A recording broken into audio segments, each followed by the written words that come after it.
The day I walked into that sterile conference room wearing my best thrift store blazer, I had no idea I was about to meet the man who would change my life forever. But I also had no idea that his family would spend the next 5 years trying to destroy me, convinced I was nothing more than a scheming gold digger who had trapped their precious son.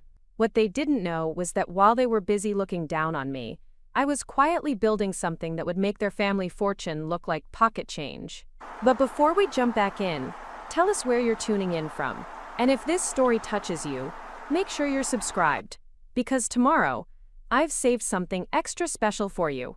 My name is Emma Collins, and I want you to understand something from the very beginning. I never wanted their money. I never even knew how much money they had when I fell in love with their son. All I knew was that Ryan Mitchell had the kindest eyes I'd ever seen and a laugh that could light up the darkest room.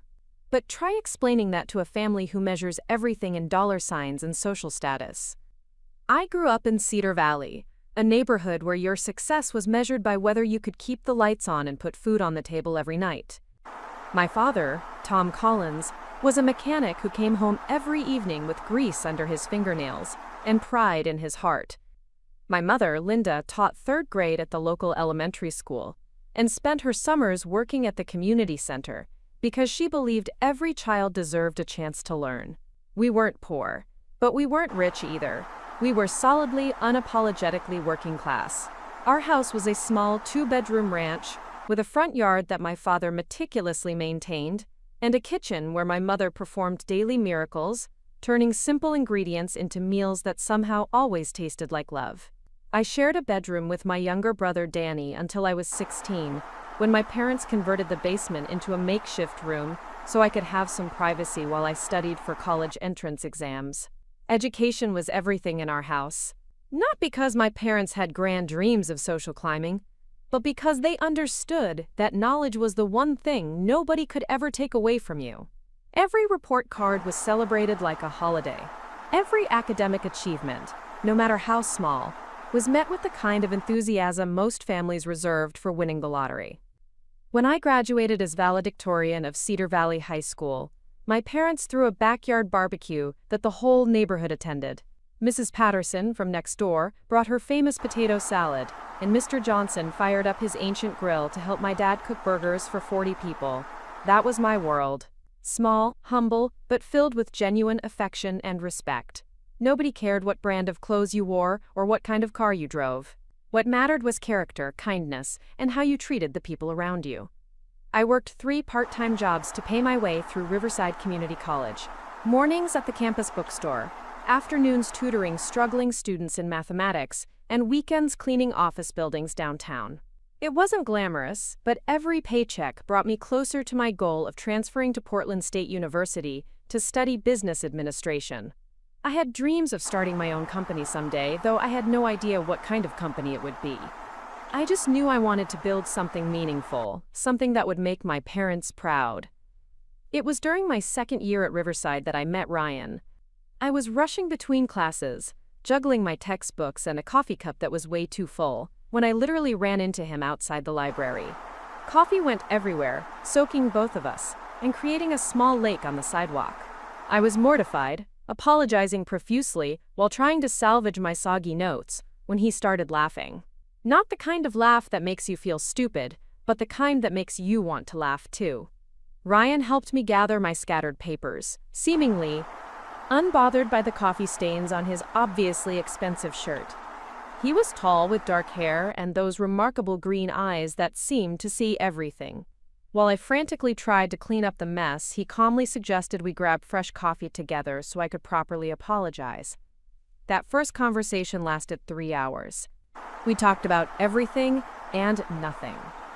He told me about his business classes, and I shared my dreams of entrepreneurship. He was easy to talk to, genuinely interested in what I had to say, and refreshingly down to earth. What I didn't know during those magical first few weeks of dating was that Ryan Mitchell was heir to Mitchell Industries, a manufacturing empire that had been built by his grandfather and expanded by his father into a multi-million-dollar conglomerate. Ryan never mentioned it, and frankly, I never asked. He drove a modest Honda Civic, dressed like any other college student, and seemed to work as hard as everyone else. If he had money, he certainly didn't flaunt it. Our relationship developed naturally over months of study sessions, coffee dates, and long walks around campus. Ryan was different from anyone I'd ever dated. He listened when I talked about my family, asking thoughtful questions about my father's work and my mother's teaching. He seemed genuinely fascinated by my world, often commenting that my family sounded warmer and more connected than anything he'd experienced growing up. The first hint that there might be more to Ryan's background came when he mentioned that his parents wanted to meet me. He seemed nervous about it, which I found endearing. I assumed he was just anxious about introducing his girlfriend to his family, the way any loving son might be. I spent weeks preparing, asking my mother for advice about what to wear and how to make a good first impression. I wanted them to like me because I was falling in love with their son, and family approval mattered to me. Ryan picked me up on a Saturday afternoon for the drive to Millbrook Heights.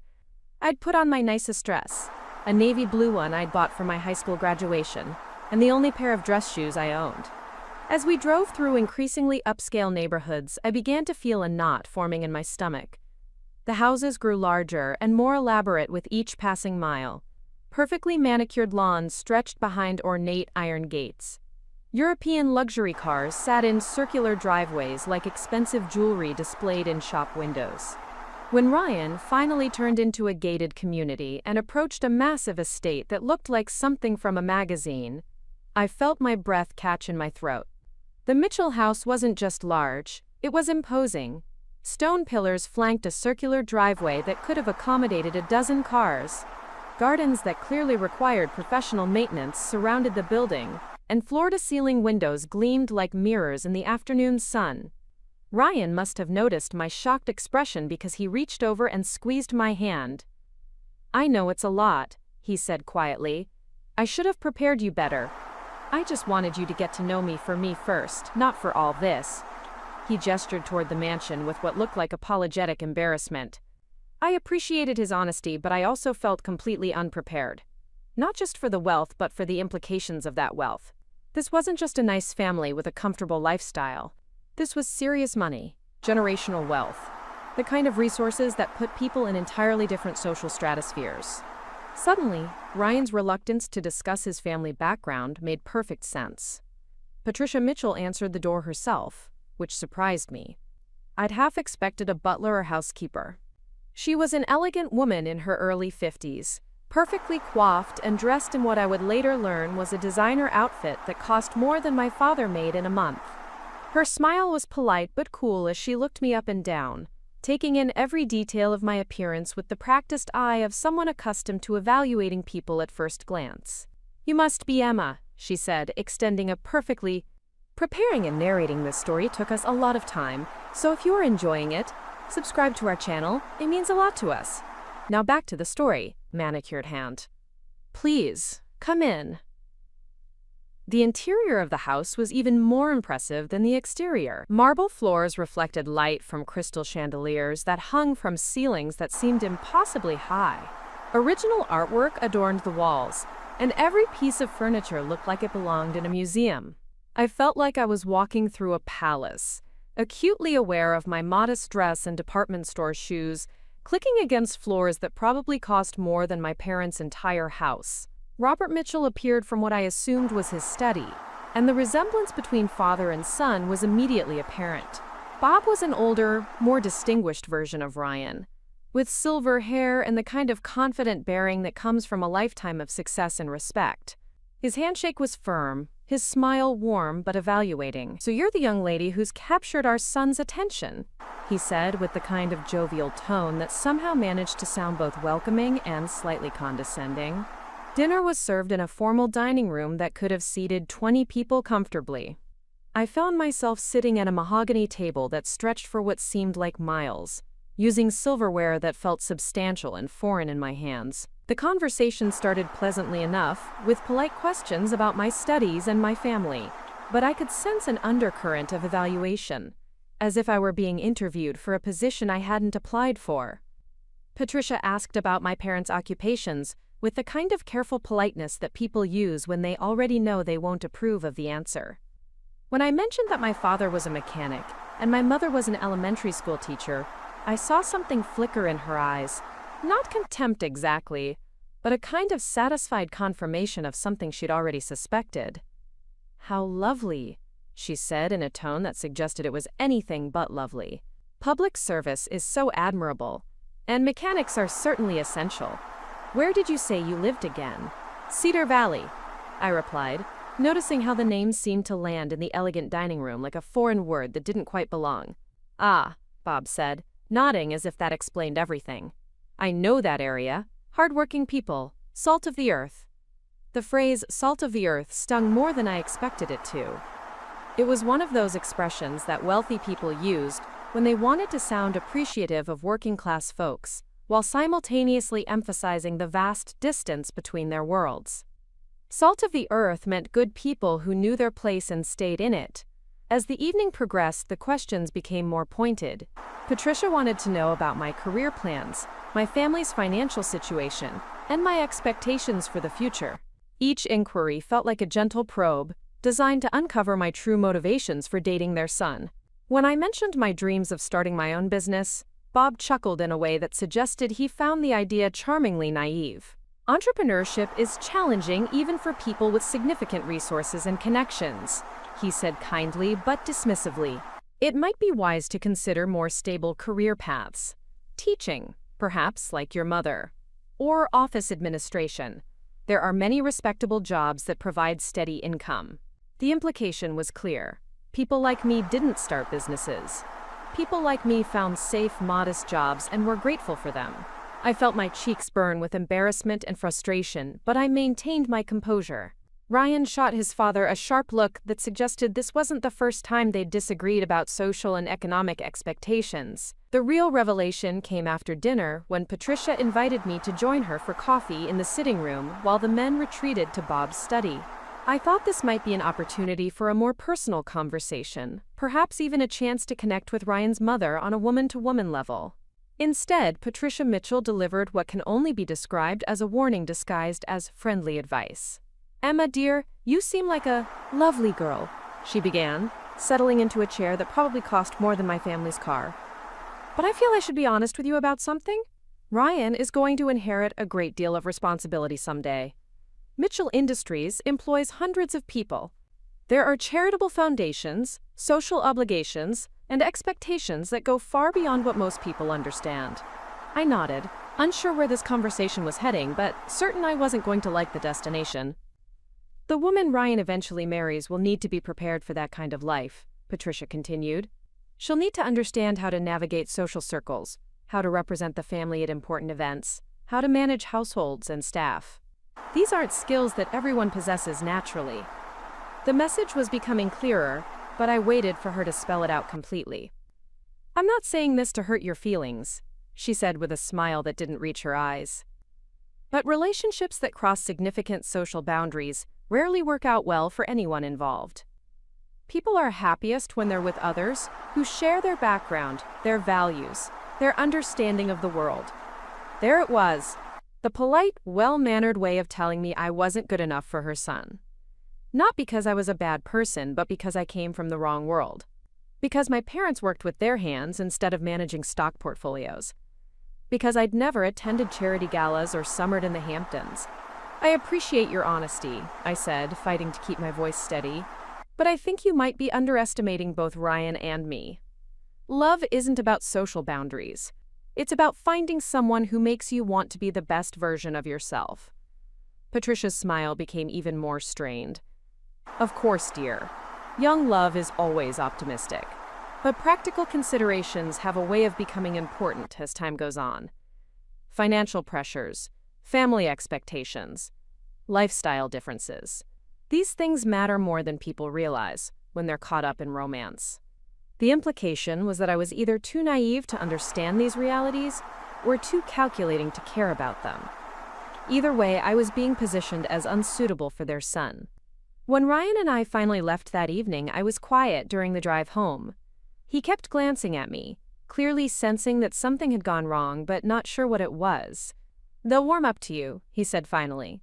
"My mother can be protective, but she means well." I wanted to tell him about the conversation with his mother, about the not-so-subtle suggestion that I wasn't worthy of their family. But I also didn't want to put Ryan in the position of having to choose between me and his parents. At least, not yet. What I didn't realize was that this dinner was just the beginning. Patricia and Bob Mitchell had decided that I was a threat to their family's future, and they were prepared to do whatever it took to neutralize that threat. They would spend the next several months trying to drive a wedge between Ryan and me, using every tool at their disposal: social pressure, financial leverage, and ultimately, character assassination. But they made one crucial mistake in their assessment of me. They assumed that because I came from a working-class background, I must be either easily intimidated or primarily motivated by money. They couldn't conceive of a world where someone might love their son for reasons that had nothing to do with his inheritance. And they certainly never imagined that the quiet girl from Cedar Valley might have ambitions and capabilities that rivaled their own. Over the following weeks, Ryan began to change. Not dramatically, but in small ways that accumulated like tiny cuts. He started questioning decisions that he'd never questioned before. When I suggested inexpensive date ideas like hiking or cooking dinner together at my apartment, he would counter with expensive restaurants or events that I clearly couldn't afford. When I wore the same dress to multiple occasions, he began making comments about shopping and how he'd love to take me to boutiques his mother had recommended. At first, I thought he was just trying to share his world with me, but gradually I began to understand that these weren't innocent suggestions, they were tests. His parents had convinced him that if I truly cared about him, I would want to fit into their lifestyle. And if I was just interested in his money, I would eagerly accept expensive gifts and lavish experiences. It was a perfect trap. If I accepted their generosity, I would be confirming their suspicions that I was a gold digger. If I refused, I would seem ungrateful and unwilling to be part of their world. There was no correct response that would satisfy them. The pressure intensified when Patricia began arranging social events that I was expected to attend. Charity fundraisers, country club dinners, art gallery openings. Events where everyone knew everyone else, where conversations revolved around vacation homes and private schools and investment portfolios. I would stand next to Ryan, smiling politely while feeling completely out of place, acutely aware that every person in the room was evaluating me and finding me lacking. At one particularly memorable charity auction, Patricia made sure to introduce me to Victoria Ashworth, a young woman who clearly represented everything they hoped Ryan would want in a partner. Victoria was stunning in an effortless way that comes from a lifetime of professional stylists and personal trainers. She was well-educated, well-connected, and most importantly, well-bred. Her family had money that went back generations, and she moved through the elite social circles of Millbrook Heights like she'd been born to it. "Emma, this is Victoria," Patricia said with barely concealed satisfaction. "She and Ryan have known each other since childhood. Victoria just finished her MBA from Stanford, and she's starting a position at her family's investment firm." Victoria smiled at me with the kind of polished friendliness that wealthy people perfect in childhood. "How nice to meet you, Emma. Patricia tells me you're studying at Riverside Community College. That's wonderful. Education is so important, no matter where you get it." The subtle condescension in her tone was unmistakable. Victoria wasn't being deliberately cruel, but she also wasn't trying to hide her sense of superiority. To her, I was simply someone from a lower social stratum, who had somehow wandered into her territory. Ryan seemed oblivious to the undercurrents of these interactions, or perhaps he was choosing to ignore them. But I could see exactly what his parents were doing. They were surrounding him with reminders of what his life could be like with the right kind of woman, someone who understood their world, who could enhance rather than complicate their family's social standing. The final confrontation came on a cold evening in February, almost 6 months after that first dinner at the Mitchell estate. Ryan had been increasingly distant, canceling dates and seeming preoccupied when we were together. I could feel him pulling away, but I didn't understand why until Patricia Mitchell called me directly. "Emma, dear, I think it's time we had an honest conversation," she said in her perfectly modulated voice. "Could you meet me for coffee this afternoon, just the two of us?" I knew this wasn't really a request, it was a summons. Patricia had decided that subtle pressure wasn't working fast enough, and she was ready to take a more direct approach. We met at an upscale cafe in downtown Portland. the kind of place where a simple latte costs more than I usually spent on lunch. Patricia was already seated when I arrived, looking impeccable in a cream-colored cashmere coat that probably cost more than my monthly rent. "I'll get straight to the point," she said after ordering for both of us without asking what I wanted. "I know what you're doing, and I want it to stop." I blinked, genuinely confused. "I'm sorry, what do you think I'm doing?" "Playing the innocent act won't work with me," Patricia said coolly. "You saw an opportunity with a wealthy, naive young man, and you took it. I understand the appeal. Ryan is handsome, kind, and he's going to inherit a substantial fortune. But you're wasting his time and yours." The accusation hit me like a physical blow. Not because it was true, but because it was so fundamentally wrong and yet delivered with such conviction. "Mrs. Mitchell, I think you've misunderstood my relationship with Ryan," I said, trying to keep my voice steady. "I love your son. Not his money, not his inheritance, but him. I loved him before I even knew your family had money." Patricia laughed, a sound like ice cubes clinking in an expensive glass. "Oh, please, don't insult my intelligence. A girl from your background doesn't meet a boy from ours by accident. You knew exactly who he was when you targeted him." "Targeted him?" The word came out louder than I intended, causing other cafe patrons to glance in our direction. "I literally ran into him by accident outside the library. I spilled coffee all over both of us. How exactly does that constitute targeting?" "Details can be manufactured," Patricia said dismissively. "What matters is the pattern. You've been systematically positioning yourself as the perfect girlfriend. Sweet, hardworking, grateful for any attention. It's very calculated."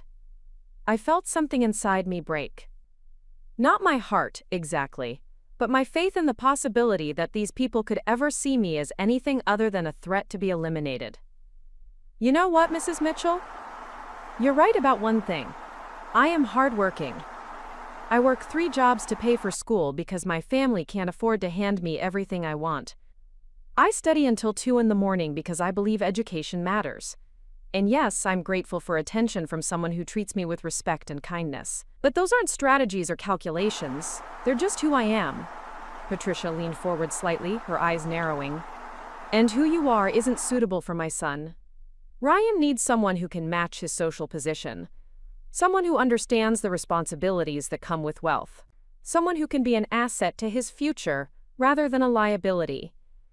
"Someone like Victoria Ashworth?" I asked. "Exactly like Victoria Ashworth," Patricia confirmed without hesitation. "Victoria understands our world. She has the breeding, the education, the connections that Ryan needs in a wife. She can help him expand the business, navigate social obligations, raise children who will be prepared for their inheritance." The word breeding hung in the air between us like a slap.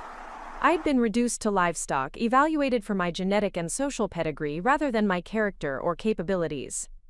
"I'm going to make you an offer," Patricia continued, reaching into her designer handbag and pulling out an envelope. "There's a check in here for $50,000. More money than you've probably ever seen in one place. Take it, end things with Ryan, and disappear from our lives. Use it to finish your education somewhere far from here. Find someone from your own social level and build a nice, simple life." I stared at the envelope, feeling like I was watching this conversation happen to someone else. The amount of money was staggering, more than my parents made in 2 years combined. But the offer itself was so insulting, so fundamentally wrong in its assumptions about my motivations, that I almost laughed. "You really think this is about money?" I said slowly. "You honestly believe that I'm dating your son because I want access to your family's wealth?" "Of course it's about money," Patricia said impatiently. "What else could it possibly be about? You have nothing to offer Ryan except youth and physical attraction, and those fade. But if you take this money and leave now, you can start fresh somewhere else. No one gets hurt." I stood up from the table, leaving the envelope untouched. "Mrs. Mitchell, I wouldn't take your money if I was starving. And I'm not going to end my relationship with Ryan, because you've decided I'm not good enough for him. If Ryan wants to break up with me, he can do it himself." Patricia's composure cracked slightly, revealing the steel underneath her polished exterior. "You're making a mistake, Emma. If you won't take the easy way out, I'll find other ways to make sure you understand that you don't belong in our family." The threat was clear, even though the specifics remained vague. Patricia Mitchell was declaring war, and she was confident she had all the weapons she needed to win. I left that cafe feeling like I'd just survived a hurricane. The woman I'd tried so hard to impress, the mother of the man I loved, had just offered me money to disappear from her son's life. Not because I'd done anything wrong, but because my parents weren't wealthy enough to make me an acceptable daughter-in-law. That night, I called my mother and told her everything. About the Mitchell family's wealth, about Patricia's accusations and her offer, about the growing pressure to be someone I wasn't. My mother listened without interrupting, the way she'd always done when I needed to process something difficult. "Honey," she said when I finished, "there's something your father and I have always tried to teach you. Your worth as a person has nothing to do with how much money you have or where you come from. It has everything to do with how you treat people and how you live your values. If this boy's family can't see that, then maybe they're not the kind of people you want to be connected to anyway." But I wasn't ready to give up on Ryan. Despite everything his parents had said and done, I still believed that our relationship could survive their disapproval. I still believed that love was stronger than social expectations and family pressure. I was wrong about a lot of things in those days, but I was absolutely right about one thing. I wasn't going anywhere. And Patricia Mitchell had just made the biggest mistake of her privileged life by underestimating exactly what kind of person she was dealing with. The war between me and the Mitchell family was just beginning, and they had no idea what they'd started. I walked into my apartment that night feeling like I'd been through battle. The conversation with Patricia Mitchell kept replaying in my mind, each word more insulting than the last. But underneath the hurt and anger, something else was growing. A fierce determination that I hadn't felt since the day I decided to go to college, despite my family's financial struggles. Patricia Mitchell thought she could buy me off with $50,000 and a speech about knowing my place. She was about to learn that Emma Collins didn't back down from anything, especially not when someone attacked the people she loved. The next morning, I called Ryan and asked him to meet me for lunch at our usual spot, a small diner near campus where we'd had some of our best conversations. I needed to tell him about his mother's offer, but I also needed to see where he stood. Did he know what his family was doing? Was he part of their plan to get rid of me? Ryan arrived looking unusually tense, and my heart sank. Maybe Patricia had already gotten to him, planted seeds of doubt about my motivations. But when he saw me, his face relaxed into the familiar smile that had first made me fall in love with him. "Emma, I'm so glad you called," he said, sliding into the booth across from me. "I've been thinking about us, about everything that's been happening with my family." Here it comes, I thought. The breakup speech. The explanation about how we're from different worlds, and it's just too complicated to make this work. Instead, Ryan reached across the table and took my hand. "I want to apologize for my parents' behavior. I know they've been putting pressure on you, making you feel unwelcome. That's not fair, and it's not who I want to be." I felt a wave of relief so strong it almost brought tears to my eyes. "Ryan, there's something I need to tell you about yesterday." I took a deep breath and told him everything about my meeting with his mother. The accusations, the offer, the threats. I watched his face change from confusion to disbelief to anger. "She offered you money to leave me?" His voice was quiet, but I could hear the fury underneath. "My mother actually tried to pay you to break up with me?" $50,000, I confirmed. She seemed to think that was more money than I had ever seen, and that I'd jump at the chance to take it. Ryan ran his hands through his hair, a gesture I'd learned meant he was really upset. "Emma, I am so sorry. I had no idea she would go that far. I knew she had reservations about us, but this is completely unacceptable." "What are you going to do?" I asked, genuinely curious. This was the moment that would define our relationship.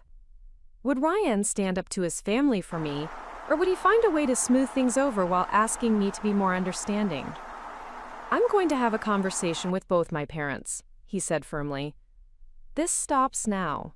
Either they accept that you're the woman I've chosen to be with, or they can deal with the consequences of losing their son." Those words sent a thrill through me. Not because I wanted Ryan to fight with his family, but because he was choosing us over their approval. He was willing to risk his relationship with his parents to protect our relationship. That weekend, Ryan drove to Millbrook Heights alone. He'd asked me to stay home, saying this was a conversation he needed to have with his family without me there. I spent those hours alternating between hope and dread, wondering if this would be the beginning of a new chapter for us or the end of everything we'd built together. When Ryan returned that evening, he looked exhausted but determined. "Well, I've officially been disowned," he said with a bitter laugh. "Apparently, choosing my own girlfriend over their social expectations makes me an ungrateful disappointment to the family legacy."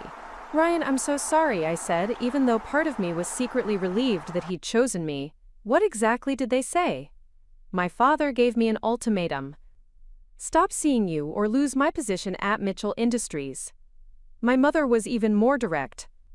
She said that if I marry you, I can forget about my inheritance and any future support from the family. Ryan shook his head in disgust. "They're so convinced you're using me for money that they can't comprehend any other explanation for our relationship." The irony was stunning. In trying to protect their son from a gold digger, they'd removed all the gold from the equation. If Ryan stayed with me now, it would prove once and for all that money had nothing to do with our relationship. "So what happens now?" I asked. "Now we build our own life," Ryan said, pulling me into his arms. "I have my degree, my skills, and my savings. We don't need their money or their approval, we just need each other." For the next 6 months, we lived in a bubble of defiant happiness. Ryan moved out of the guest house on his parents' property and into a modest apartment downtown. He found a job at a small consulting firm that paid a fraction of what he would have made at Mitchell Industries, but he seemed genuinely happy to be earning his own way. We went on hiking dates, cooked dinner together in his tiny kitchen, and spent weekends exploring Portland like tourists in our own city. This was the Ryan I'd fallen in love with at community college. Without the pressure of family expectations and social obligations, he was relaxed, funny, and completely present in our relationship. He never mentioned missing the luxury or the status that came with being a Mitchell heir. If anything, he seemed relieved to be free of those burdens. We started making plans for our future. Ryan wanted to eventually start his own consulting business, and I was getting closer to finishing my degree. We talked about getting married after I graduated, maybe buying a small house in one of Portland's up-and-coming neighborhoods. Nothing fancy, but something that would be truly ours. I should have realized that his parents wouldn't give up so easily. The Mitchells didn't build a business empire by accepting defeat when their first strategy failed. They simply regrouped and developed a more sophisticated approach. The attack came from an unexpected direction. One morning, I arrived at the campus bookstore for my opening shift to find my manager, Mrs. Chen, waiting for me with an uncomfortable expression. "Emma, I need to speak with you privately," she said, leading me to the small office behind the cash register. "I received a very disturbing phone call yesterday from someone claiming to be a family member of yours." My stomach dropped. "What kind of phone call?" "A woman said she was your aunt and that she felt obligated to warn us about some problems you've been having. She said you'd been caught stealing from previous employers and that your family was concerned about your influence on other students." I felt like I'd been punched in the stomach. "Mrs. Chen, I don't have an aunt, and I've never stolen anything in my life. Someone is lying to you." Mrs. Chen looked relieved. "I hoped that was the case. You've been one of our most reliable employees, and these accusations didn't match anything I'd observed about your character. But I have to ask, do you have any idea who might want to damage your reputation?" The answer was obvious, but I couldn't prove it. Patricia Mitchell had found a new way to attack me, one that was much more subtle than offering me money to disappear. She was trying to destroy my life piece by piece, making it impossible for me to work or succeed academically. Over the next few weeks, similar phone calls were made to my other employers and even to some of my professors. Always from anonymous family members or concerned friends, sharing vague but damaging accusations about my character. Nothing specific enough to be easily disproven, but serious enough to plant seeds of doubt. I lost my tutoring job when parents started asking questions about my background. The office cleaning company let me go after receiving complaints about my reliability, despite the fact that I'd never missed a shift or received a single complaint from any of the buildings I cleaned. Ryan was furious when I told him what was happening. "This has to be my mother," he said, pacing around his apartment like a caged animal. "She's the only one with the resources and connections to orchestrate something like this." "Can you prove it?" I asked. "Not in a way that would hold up in court," he admitted. "But I know how she operates. This is exactly the kind of campaign she'd run to drive someone out of town without getting her hands dirty." The pressure was working. Without my jobs, I was struggling to pay for school and basic living expenses.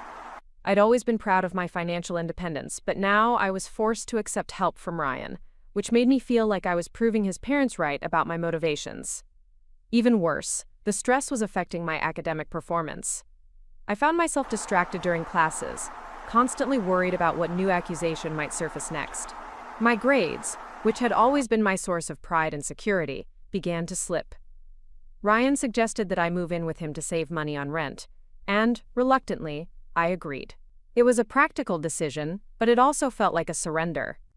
I was letting the Mitchells force me into exactly the kind of dependent relationship they'd accused me of wanting in the first place. The apartment felt different once I moved in. Smaller, more cramped, charged with the tension of two people trying to navigate a crisis that was bigger than both of us. Ryan was dealing with his own struggles, having been effectively blacklisted from the better consulting firms in Portland. It seemed that Mitchell Industries had significant influence in the local business community, and word had somehow gotten out that Ryan was persona non grata with his family. One evening in late summer, as we sat in our tiny living room trying to stretch a dinner of pasta and canned sauce, Ryan's phone rang. He glanced at the screen and his expression changed. "It's Victoria," he said, showing me the caller ID. "Victoria Ashworth?" I asked, though I already knew the answer. Ryan nodded, staring at the phone as it continued to ring.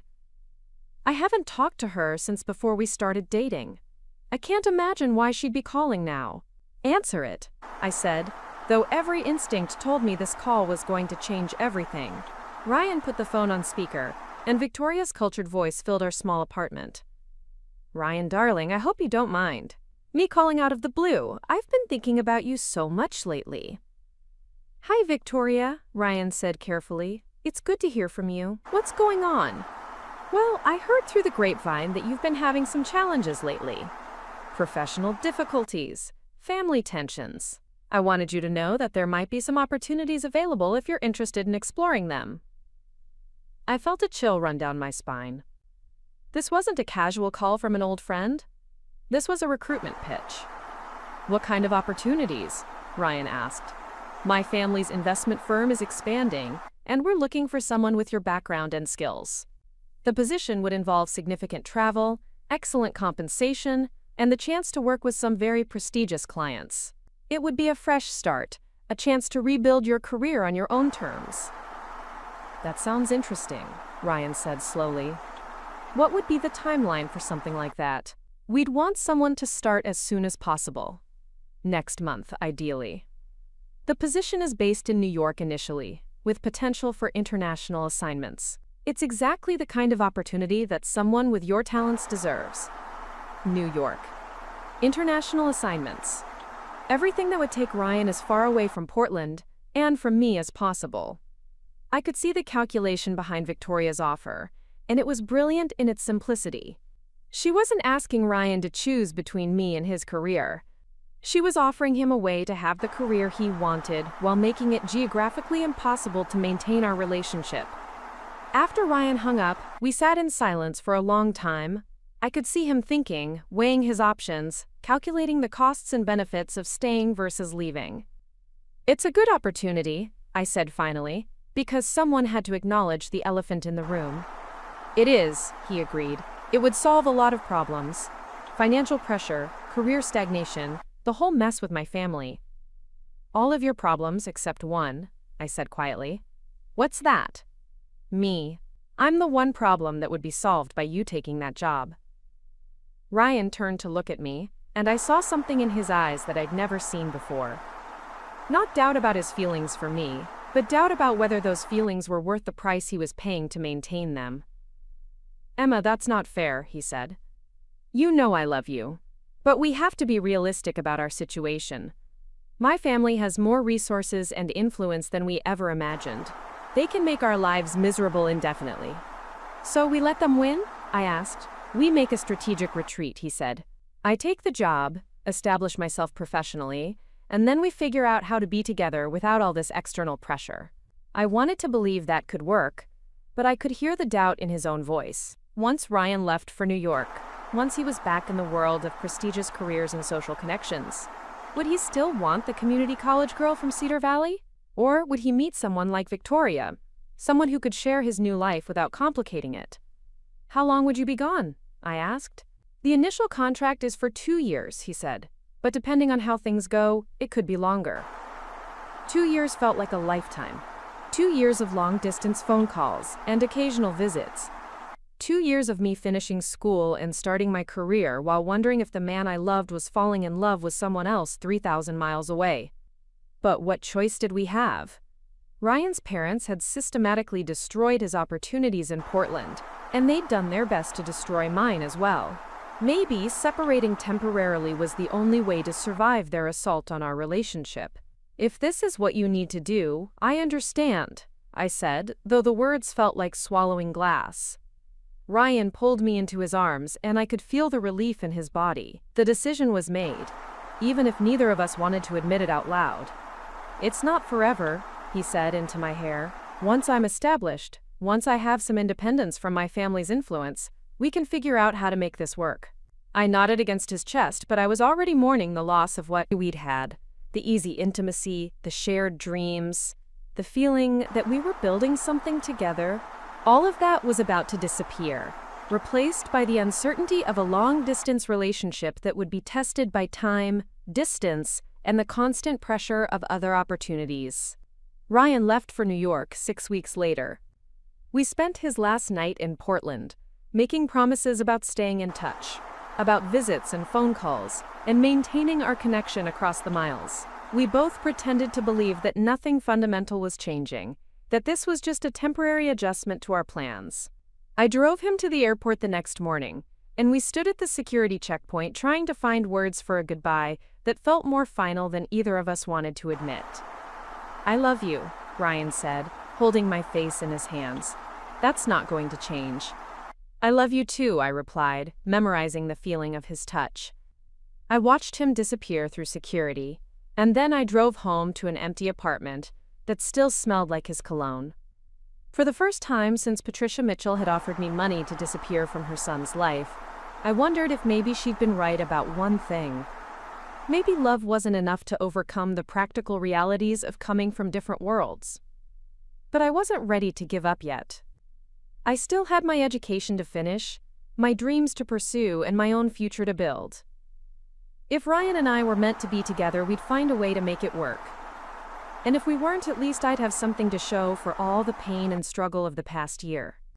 What I didn't know was that while I was mourning the temporary end of my relationship with Ryan, something much more important was beginning.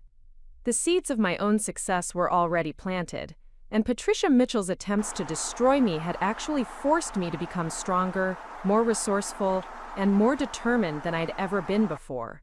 The war between me and the Mitchell family was far from over. But the battlefield was about to shift in ways that none of us could have predicted, and when the dust settled, it would be very clear who had underestimated whom. The weeks after Ryan left blurred together in a haze of loneliness and financial anxiety.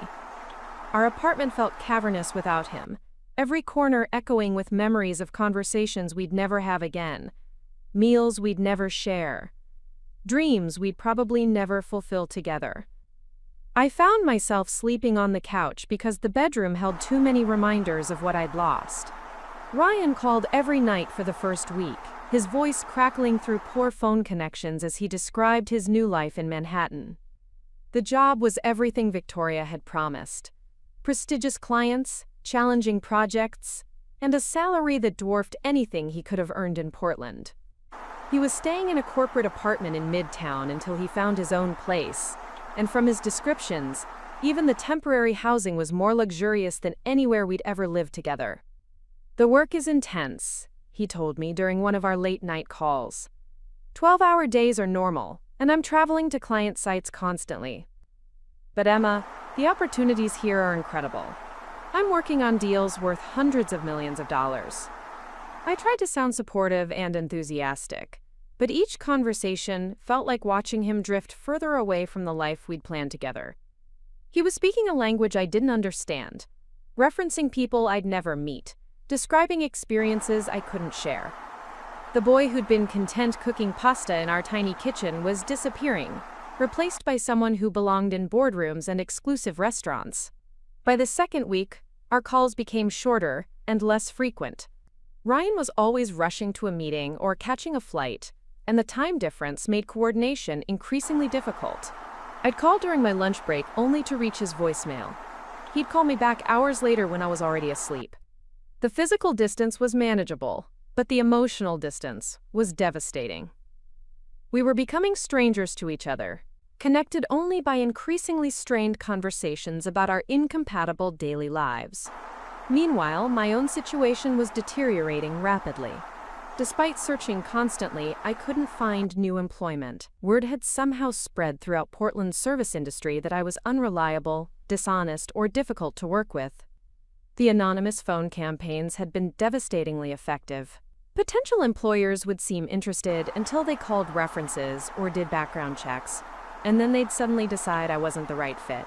I was forced to dip into my small savings account, watching my financial security evaporate with each passing day. Rent, groceries, textbooks, gas for my aging car, expenses that had once been manageable with 3 part-time jobs became overwhelming when I had no income at all. The stress was affecting every aspect of my life. My remaining courses suffered as I spent more time job hunting than studying. I'd always been the student who sat in the front row, asked thoughtful questions, and turned in assignments early. Now I found myself scrambling to complete basic requirements, my work suffering from exhaustion and distraction. Dr. Martinez, my business administration professor, asked me to stay after class one afternoon. She was a woman in her 50s who'd built her own consulting company before transitioning to academia, and she'd always been encouraging about my entrepreneurial aspirations. "Emma, I've noticed a significant change in your academic performance this semester," she said gently. "Your early work was exceptional, but your recent assignments have been rushed and unfocused. Is everything all right?" I wanted to tell her everything. About Ryan's family, about the systematic campaign to destroy my reputation, about watching my dreams crumble while feeling powerless to stop it. But how could I explain without sounding paranoid or self-pitying? "I've been dealing with some personal challenges," I said carefully. "Financial stress, employment difficulties. I'm working through it." Dr. Martinez nodded sympathetically. "Would it help to discuss some options? There are emergency financial aid programs, work-study opportunities, academic counseling services. Sometimes taking a semester off to stabilize your situation can be the best long-term strategy."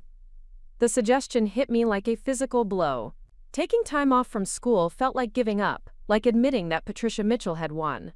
My education was the one thing I'd fought for, sacrificed for, built my entire identity around. If I lost that, what would be left? "I appreciate the offer," I said, fighting to keep my voice steady. "But I'm going to finish what I started." Dr. Martinez looked like she wanted to say more, but she simply nodded. "My office door is always open if you change your mind." That evening, I called my parents for the first time in weeks. I'd been avoiding contact because I didn't want to worry them, and I was embarrassed about how dramatically my life had deteriorated. But I needed to hear familiar voices, to remember who I was before the Mitchell family had tried to redefine me. My mother answered on the second ring, and the warmth in her voice almost made me cry. "Emma, sweetheart, we've been wondering how you were doing. How's school? How's Ryan?" "Ryan got a job in New York," I said, which was true if incomplete. "He's doing really well." "That's wonderful, honey. Long-distance relationships are challenging, but if you're meant to be together, you'll find a way to make it work. What about you? How are your classes going?" I told her about my academic struggles, though I downplayed the extent of the problems. I mentioned my employment difficulties, framing them as temporary setbacks rather than the systematic destruction they actually were. My parents had enough worries without adding my problems to their burden. You know what your father always says, my mother reminded me. When life knocks you down, you get back up swinging. You're stronger than whatever challenges you're facing, Emma. I've seen you overcome obstacles before. After we hung up, I sat in my empty apartment thinking about resilience and determination. My parents had raised me to believe that hard work and persistence could overcome any obstacle. But what happened when the obstacles weren't natural challenges but deliberate sabotage by people with unlimited resources and no moral constraints? I was about to find out exactly how far the Mitchell family was willing to go to erase me from their son's life. The next blow came from an unexpected direction. I received a call from the registrar's office asking me to come in immediately to discuss my academic standing. When I arrived at the administrative building, I was directed to a sterile conference room where 3 officials were waiting with serious expressions and a thick file folder. Miss Collins, we've received some very concerning information about your academic integrity, the Dean of Students began. We've been contacted by someone who claims to have evidence that you've been submitting plagiarized work and falsifying academic records. The room felt like it was spinning. That's completely untrue. I've never plagiarized anything in my life. Every assignment I've turned in has been my original work. We hope that's the case, the registrar said diplomatically. But we're required to investigate all allegations of academic dishonesty thoroughly. Until this matter is resolved, you'll be suspended from classes and unable to access university resources. Who made these accusations? I demanded. The complaint was filed anonymously, the dean replied. However, the person provided detailed information about specific assignments and alleged irregularities in your academic history. I felt like I was drowning. After destroying my employment prospects, the Mitchells had moved on to attacking my education directly. They were systematically dismantling every foundation of my independent life. How long will this investigation take? I asked. These processes can be quite lengthy, the academic affairs officer said. Several weeks at minimum, possibly longer depending on the complexity of the allegations and the availability of evidence. Several weeks. In my financial situation, several weeks without the ability to complete courses or access student resources might as well have been several years. I was being pushed toward the cliff edge of complete failure. I left that meeting feeling more defeated than I'd ever felt in my life. Everything I'd worked for, everything I'd sacrificed for, was being systematically destroyed by people who viewed me as nothing more than an inconvenient obstacle to their family planning. That night, I called Ryan to tell him what was happening. For the first time since he'd left, I let my composure crack completely. They're destroying my life, I said through tears. Your mother isn't just trying to separate us anymore. She's trying to make sure I have nothing left. No job, no education, no future. There was a long pause on the other end of the line. When Ryan finally spoke, his voice sounded strained and distant. Emma, I know this is difficult, but maybe we need to consider the possibility that fighting my family isn't sustainable. They have resources we can't match, and they're clearly willing to use them. So I should just give up? Let them win? Maybe you should think about starting fresh somewhere else, he said quietly. There are good schools in other states, other cities, where my family's influence doesn't reach. You could transfer your credits, finish your degree, build a life that doesn't involve this constant warfare. The suggestion felt like a betrayal. Ryan was asking me to run away, to abandon everything I'd built in Portland because his family had made my life there impossible. He was asking me to disappear from his world just as surely as if I'd taken his mother's money. What about us? I asked. Another long pause. I don't know, Emma. This situation is bigger than what either of us can handle. Maybe we need to accept that love isn't always enough to overcome practical realities. Those words shattered something inside me that I hadn't even realized was still intact. After everything we'd been through, after all the promises and plans and dreams we'd shared, Ryan was giving up on us. Not because he'd stopped loving me, but because fighting for that love had become too inconvenient, too expensive, too complicated for the life he wanted to build. I see, I said, my voice suddenly calm. So when things get difficult, when your family applies pressure, the solution is for me to disappear. How is that different from what your mother wanted all along? That's not fair, Ryan said defensively. I'm trying to find a solution that works for both of us. No, You're trying to find a solution that works for you, one where you get to keep your family's approval and your prestigious career, while I get to start over from nothing in some city where I don't know anyone. Emma, please try to understand. I understand perfectly, I interrupted. Your mother was right about one thing. When it comes down to choosing between your old life and your new one, between your family's expectations and our relationship, the choice is obvious. I hung up before he could respond, and for the first time in months, I felt a strange sense of clarity. The illusion that Ryan and I were partners fighting the world together had finally been shattered. I was on my own, exactly where Patricia Mitchell had always intended me to be. But instead of feeling defeated, I felt something else stirring inside me. Anger. Pure, focused fury at the people who thought they could manipulate and control others simply because they had money and social connections. They'd pushed me to the breaking point, assuming I would crumble under pressure like so many others probably had before me. They were about to learn that Emma Collins from Cedar Valley wasn't so easily broken.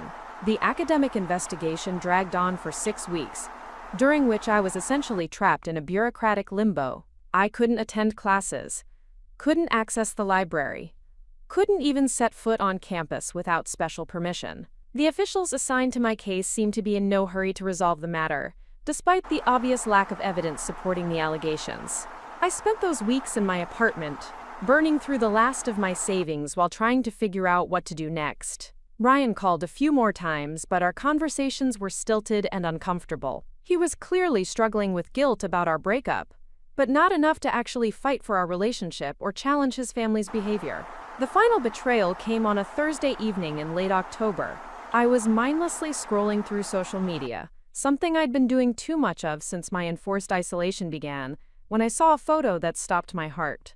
It was posted on Victoria Ashworth's Instagram account, a picture of her and Ryan at what looked like an upscale charity gala in Manhattan. They were standing close together, Victoria radiant in a designer gown, Ryan handsome in a perfectly tailored tuxedo. But what killed me wasn't the obvious intimacy between them, or even the way Ryan was looking at Victoria like she was the most fascinating woman in the room. It was the caption beneath the photo: "Wonderful evening supporting childhood literacy with this amazing man. Some things are just meant to be. Some things are just meant to be." The phrase echoed in my mind like a death knell. This wasn't just Ryan moving on with someone new. This was Ryan embracing exactly the life his parents had always wanted for him, with exactly the woman they'd always hoped he'd choose. I scrolled through more of Victoria's recent posts and found a trail of evidence that made the timeline clear. Ryan hadn't been gradually falling out of love with me due to distance and circumstance. He'd been falling in love with Victoria almost from the moment he'd arrived in New York. The job she'd offered him hadn't just been a career opportunity. It had been an elaborate courtship, a way to remove him from my influence and demonstrate what his life could be like with the right kind of woman. The worst part was how happy he looked in every photo, not conflicted or guilty or mourning the loss of our relationship, just genuinely, radiantly happy, in a way I'd rarely seen during our time together. Maybe he'd never been as content with our modest life as I'd believed. Maybe the pressure from his family had been an excuse to escape a relationship he'd outgrown. I stared at my phone screen until my eyes burned, studying every detail of those photos like they might reveal some hidden truth that would make this hurt less. But there was no hidden truth. Ryan Mitchell had chosen his world over mine, his family's approval over our love, and his future with Victoria over any future with me. I was completely and utterly alone. The next morning I woke up with a strange sense of peace. Not happiness or relief, but the calm that comes after a storm has finally passed, and you can assess the damage honestly. My relationship with Ryan was over. My academic career was in ruins. My financial situation was desperate. My reputation in Portland had been systematically destroyed by people who viewed me as nothing more than an inconvenient problem to be solved. But I was still here. Still breathing, still thinking, still capable of making choices about what happened next. Patricia Mitchell had tried to erase me from her son's life, and she'd succeeded. But she'd made one crucial mistake in her calculations. She'd assumed that destroying my connection to Ryan would destroy me entirely. That without access to the Mitchell family's wealth and status, I would simply fade away into the background of working-class obscurity where people like me belonged. What she didn't understand was that I'd never needed Ryan's money or his family's approval to know my own worth. I'd built my identity around my intelligence, my work ethic, and my determination long before I'd ever met their precious son. Those qualities hadn't disappeared when our relationship ended. If anything, the crucible of the past few months had made them stronger. I spent that day walking around Portland, really seeing the city for the first time in months. Not as the place where I'd fallen in love or built dreams with someone else, but as the place where I was going to rebuild my life entirely on my own terms. I thought about my options realistically. I could follow Ryan's suggestion and transfer to a school in another state, starting over where the Mitchell family's influence couldn't reach me. That would be the safe choice, the practical choice, the choice that would allow me to escape this battle with my dignity relatively intact. Or I could stay and fight. Not for Ryan, not for our relationship, but for my own right to exist in this city without being driven away by people who thought their money made them more important than everyone else. The choice was easier than I'd expected. Emma Collins didn't run from fights, especially when she was clearly in the right. The Mitchell family had declared war on me, assuming I was too weak or too poor or too intimidated to fight back effectively. They were about to discover just how wrong they'd been about all of those assumptions. That evening, I did something I hadn't done in weeks. I opened my laptop and started researching. Not job opportunities or transfer schools, but business law, intellectual property rights, and the public records associated with Mitchell Industries. If the Mitchells wanted to play hardball, I was going to learn the rules of their game better than they knew them themselves. I also did something else that felt significant. I deleted Ryan's phone number from my contacts, unfollowed him on social media, and removed every photo of us from my apartment. Not out of anger, but out of acceptance. That chapter of my life was over, and it was time to start writing a new one. The girl who'd fallen in love with the boy in a college library was gone. In her place was a woman who'd been tested by fire and emerged harder, smarter, and more determined than ever before. Patricia Mitchell thought she'd won by separating me from her son.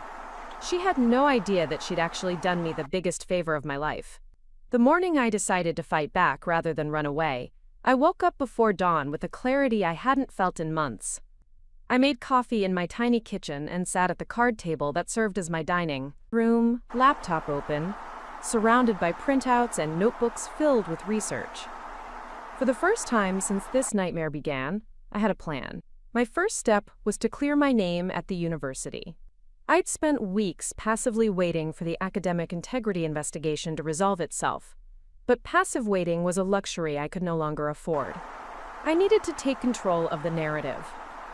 I requested a formal hearing with the Academic Review Board, which was my right as an accused student. More importantly, I hired a lawyer. Not an expensive one, obviously, but a recent graduate from Portland State's law school who specialized in academic rights and civil liberties. Sarah Kim had built her practice defending students against administrative overreach, and she took my case on a payment plan I could barely afford. "The allegations against you are suspiciously vague," Sarah told me during our first meeting. "Academic dishonesty charges usually include specific evidence. Plagiarized passages, forged documents, falsified data. What you're facing sounds more like a fishing expedition than a legitimate investigation." "Can we prove that?" I asked. "We can raise enough procedural questions to force them to produce actual evidence or drop the charges," she said. "The anonymous nature of the complaint is particularly problematic. Academic institutions have due process requirements, and those include the right to face your accusers." The hearing was scheduled for the following week. I spent those days preparing with Sarah, reviewing every assignment I'd ever submitted, documenting my research process, and gathering character references from professors who'd worked with me before this mess started. Dr. Martinez proved to be an invaluable ally. When I explained the situation to her, she immediately agreed to testify on my behalf. "Emma, I've been teaching for 15 years, she told me. "I can spot plagiarized work from across the room, and I can tell when someone is trying to game the system. Your work has always been original, thoughtful, and well-researched. This investigation is either a mistake or a deliberate attack on your character." The hearing itself was held in a conference room that felt more like a courtroom. 5 faculty members sat behind a long table, reviewing files and looking appropriately serious. Sarah and I sat across from them, with a court reporter documenting every word. The university's representative, a nervous administrative assistant named Mr. Peterson, presented the case against me. As Sarah had predicted, the evidence was laughably thin. Anonymous allegations about suspicious similarities in my work, vague claims about irregularities in my academic record, and absolutely no specific examples of actual wrongdoing. When it was our turn to respond, Sarah methodically dismantled every allegation.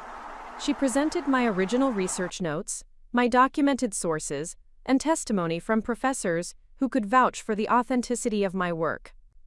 More importantly, she raised serious questions about the university's handling of the case. The anonymous nature of these complaints violates established due process standards, she argued. My client has the right to know who is accusing her and to examine the evidence being used against her. What we have here isn't evidence of academic dishonesty. It's evidence of a campaign of harassment designed to force Ms. Collins out of this institution. The hearing lasted 3 hours.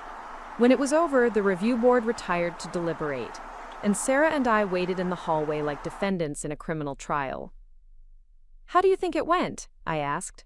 "I think they realize they've been played," Sarah said. "The question is whether they're willing to admit it publicly." The board recalled us 2 hours later. The chairwoman, Dr. Foster, looked distinctly uncomfortable as she read their decision. After careful review of all evidence and testimony, this board finds no substantive proof of academic dishonesty on the part of Ms. Collins. All charges are hereby dismissed, and Ms. Collins is immediately reinstated with full privileges. I felt like I could breathe for the first time in weeks. But Dr. Foster wasn't finished. However, this board is deeply concerned about the nature of the allegations made against Ms. Collins and the potential that these complaints may have been filed in bad faith. We are referring this matter to the university's legal department for possible action against whoever filed these false accusations. It was a small victory, but it felt enormous. I was officially cleared, back in school, and the university was actually investigating the people who'd tried to destroy me. For the first time since this battle began, I felt like I was winning, instead of just surviving. But being cleared by the university didn't solve my fundamental problems. I still had no income, depleted savings, and a reputation in Portland that had been systematically destroyed. I needed work, but I also needed to be strategic about how I rebuilt my professional life. That's when I remembered something Dr. Martinez had mentioned during our conversation about my academic struggles. She'd offered to connect me with some of her former consulting clients who might need temporary help with project-based work. At the time, I'd been too focused on traditional employment to consider the suggestion seriously. Now, freelance consulting seemed like exactly the kind of work that would be difficult for the Mitchell family to sabotage. I called Dr. Martinez and asked if the offer was still open. "Absolutely," she said. "I know several small business owners who could use help with financial analysis, market research, business planning. The pay isn't steady, but it's good when the work is available, and you'd be working directly with business owners who make their own hiring decisions." Within a week, I had my first client. Marcus Chen owned 3 small restaurants in Portland's Hawthorne district and was considering expanding to a 4th location. He needed someone to analyze the market potential, review lease agreements, and develop financial projections for the new venture.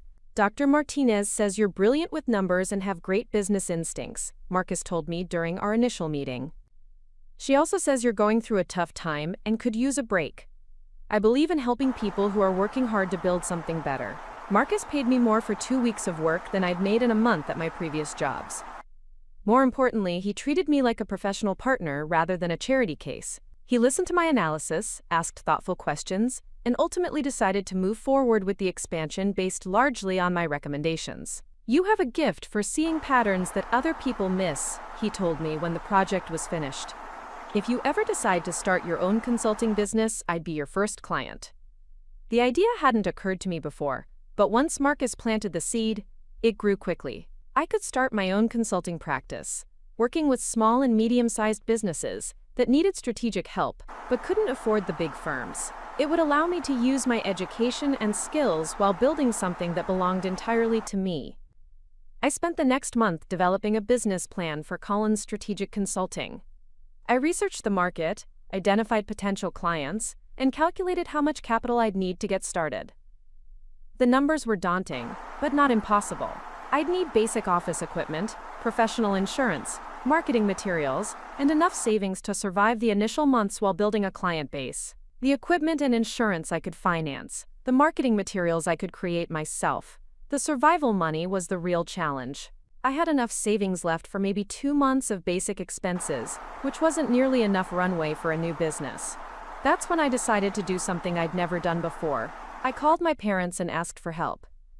"Dad, I need to borrow some money to start a business," I said during our weekly phone call. "It's not a huge amount, but it's more than I can manage on my own right now."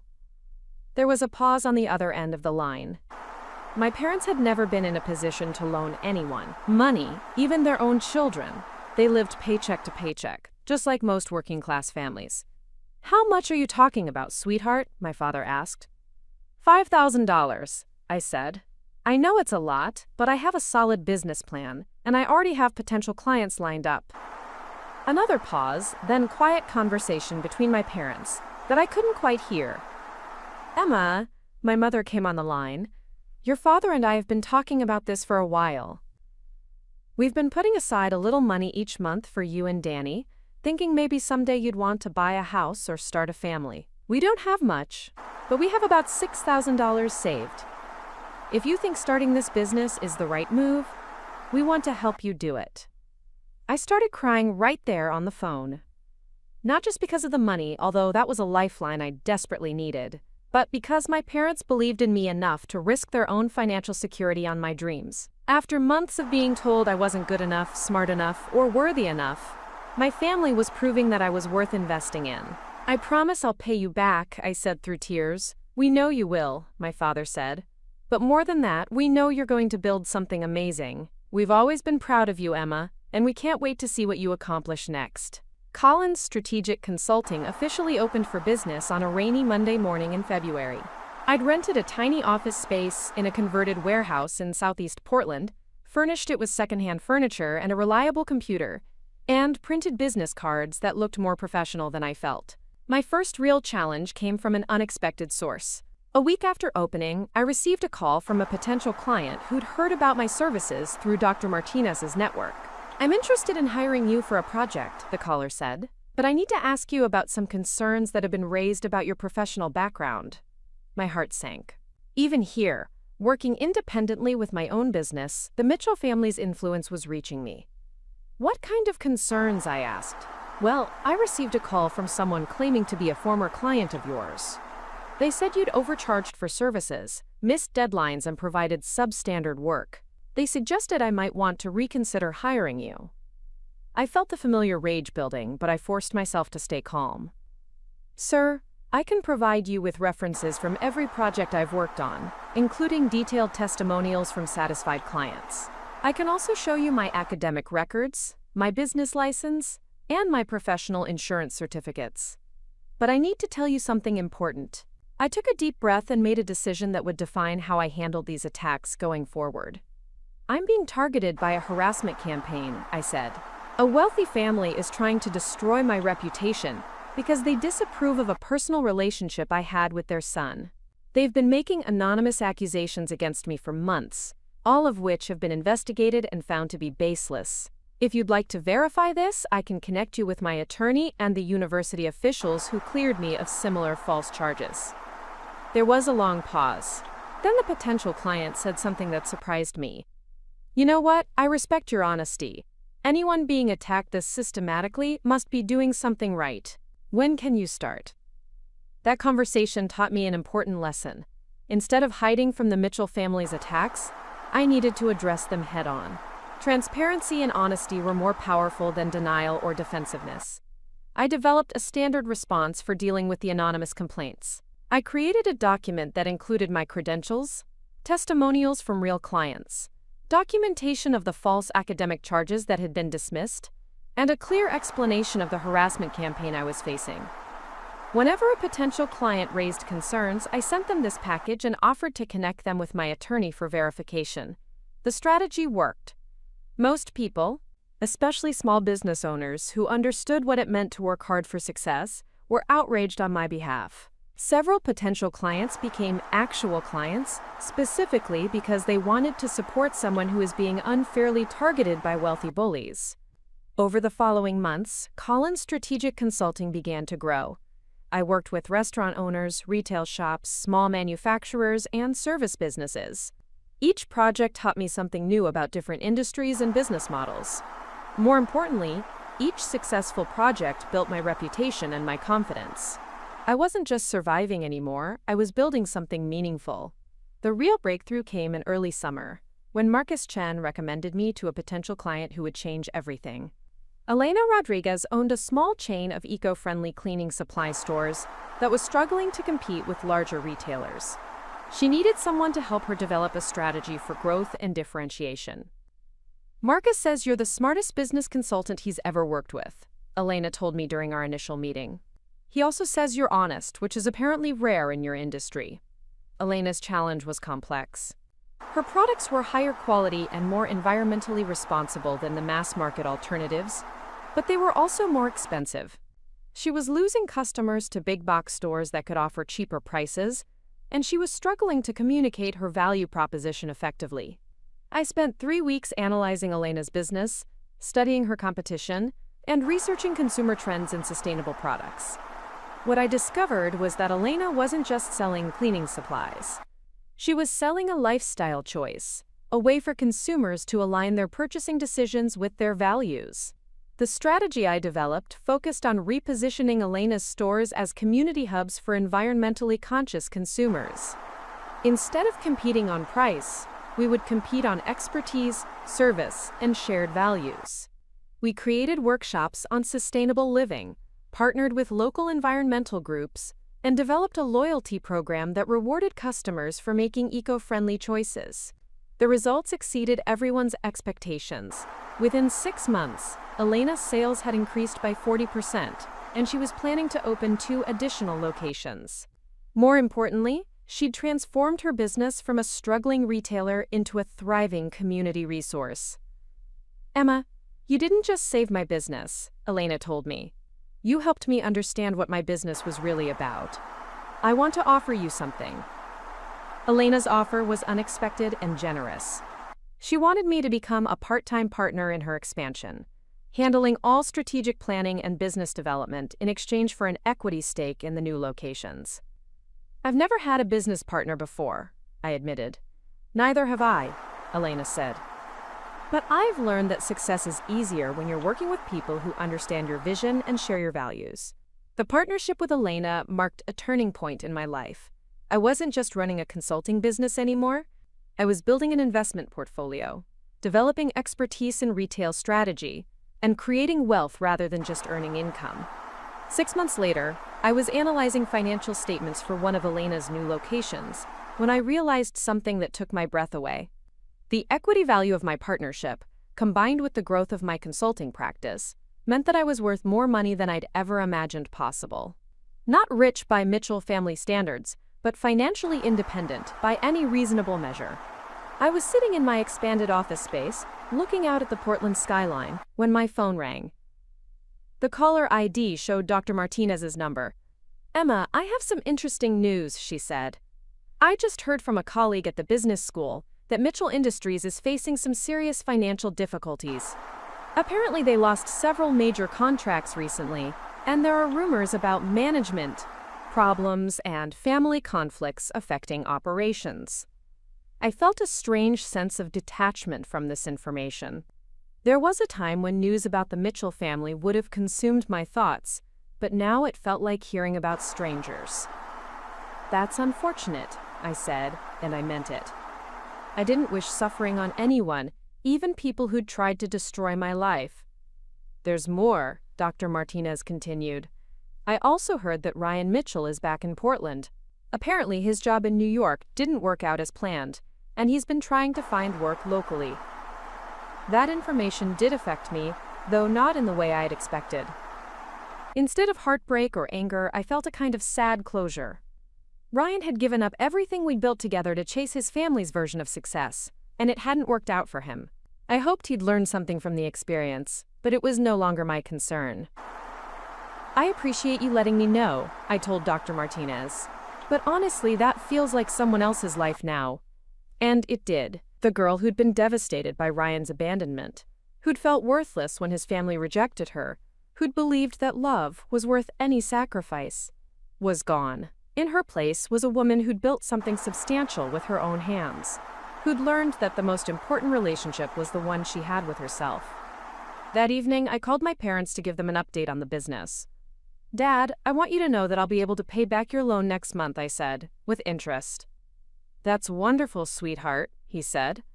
"But we're not worried about the money. We're just proud of what you've accomplished." "Actually, there's something else," I said. "I want to set up a college fund for Danny, and I want to help you and Mom pay off the mortgage. The business is doing well enough that I can afford to take care of my family." There was silence on the other end of the line, then the sound of my mother crying.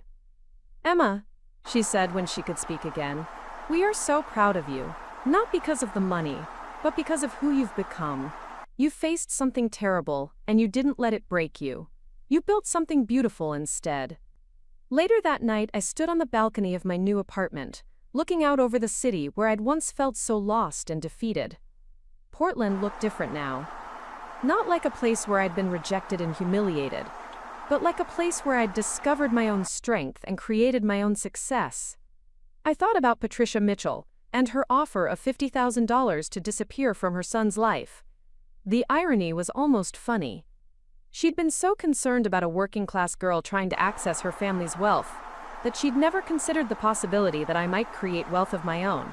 But the real victory wasn't financial. It was the knowledge that I'd faced the worst that wealthy, powerful people could do to someone like me, and I'd not only survived but thrived. I'd learned that my worth had nothing to do with other people's approval, and everything to do with my own values and actions. I was no longer the girl who'd spilled coffee on a boy outside a library. I was Emma Collins, business owner, strategic consultant, and investor. I was someone who'd been tested by fire and emerged stronger than she'd ever imagined possible. And I was just getting started. 3 years had passed since I'd started Collins Strategic Consulting, and my life bore no resemblance to the desperate situation I'd found myself in when the Mitchell family had tried to erase me from existence. I was sitting in the conference room of my expanded offices, reviewing quarterly reports with my team of 4 consultants, when my assistant knocked on the door. "Emma, there's someone here to see you," Jessica said, looking slightly confused. "She says she's Ryan Mitchell's mother and that it's urgent."